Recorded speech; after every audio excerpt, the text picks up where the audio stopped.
A teacher planner is like a purse. You know when you found the perfect one for you, and it's the type of thing that someone else can't just buy for you. It's very personal and particular to the teacher using it. And just like my 2009 online dating profile, I have a wish list. I want a teacher planner and I want it to be digital and printable. I want it to lie completely flat when I open it. I want it to be 100% customizable with lots of options. And I want it to be cute. Here's how I did it. If you want your planner to look just like this one, I'm gonna walk you through the step-by-step process of exactly how I put it together. If you don't want it to look like this one, then class dismissed. Okay, I didn't make this template, so I'm gonna link the lady who did. You can buy whatever template you want, but what I like about this one is it has a bazillion options. It can be used digitally or printed out or both, and it's fully customizable with lots and lots of cute little decals or stickers or whatever. I don't know this lady, but she made a good template and she updates the dates every year and it works for me. At the time of this recording, it was under $20 US, and I'll be sure to leave a link in the description box if you want to purchase it. But of course, you can purchase whatever one you want, and I'll show you how I assembled it. Now, let's get into the exact details of the items you need to put this together. Feel free to follow along, but know that I've listed everything in the description box. If you don't care about it lying flat, just buy a 3-ring binder and you're done. Whoops. I didn't mean to toss it on the ground. But if you want it to open like you're spatchcocking a turkey, I'm sorry, begin by buying this ridiculously expensive hole punch that does this.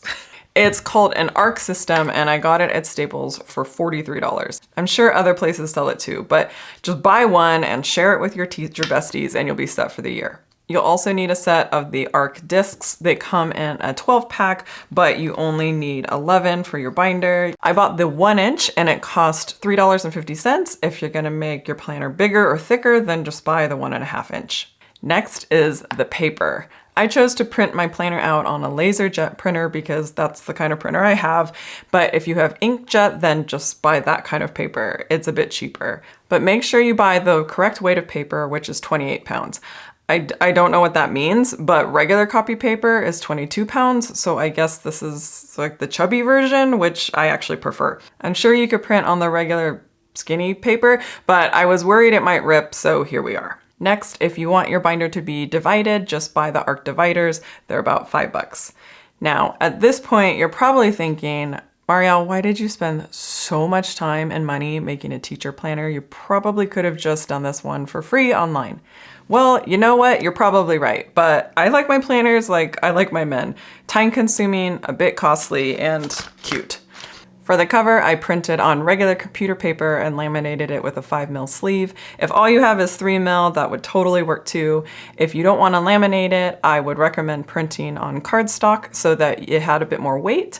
But just know that I wanted it laminated because it sticks out a bit more and covers the divider tabs. Plus, I think it makes it a tad bit more spill resistant. If you want, you can print out the sections front to back, which isn't necessary, but I liked it for my calendar. Punch them out with the St. Louis arch hole punch and slide them onto the discs. Here's a little hint. Don't punch more than 5 or so pages at once and be sure to add them one by one. It's worth it to take a little bit of time because you don't want the holes to rip as you're adding them to the planner. What I like about the Arc System is that you can keep adding papers throughout the year just like a 3-ring binder, but unlike a binder, it'll lie flat when you open it. I wanted to show you what the lesson planning pages look like, but I'm still figuring out my content block times for next year's 5th grade class, but here's an example of my weekly plans from last year's 2nd grade. I decided to print out the entire week on one page, but the linked template also allows you to create a weekly spread on 2 pages or just 1 day per page if you'd like it that way. Here's why I like both a print and digital version of my planner. I like it digital because it's easy to access anywhere, whether I'm planning at school or home. I don't need to bring my planner back and forth. In fact, I usually just leave my physical paper planner at school. Secondly, it's so convenient to be able to copy and paste plans from week to week if you tend to do the same center rotations, or from year to year if you teach the same grade in units. I also like to directly link resources in my lesson plans. That way I can have my plans projected on the classroom TV and just click a link to show the students the video clip or resource. I also like having the planner printed out, however, because it allows me to quickly glance at sections without having to open up my computer or do any navigating. Additionally, I'm often writing notes to myself on my plan, especially if a lesson went long and I have to bump part of it into the next day. It's also nice to have a weekly overview of your plan printed out in case a sub needs to jump in to cover your class. I'm just now realizing I didn't write out how I was going to end this video, so be sure to watch this video that I'm sure I'll figure out how to tie in with my teacher planner when I'm editing. Door sign. I grew this dahlia.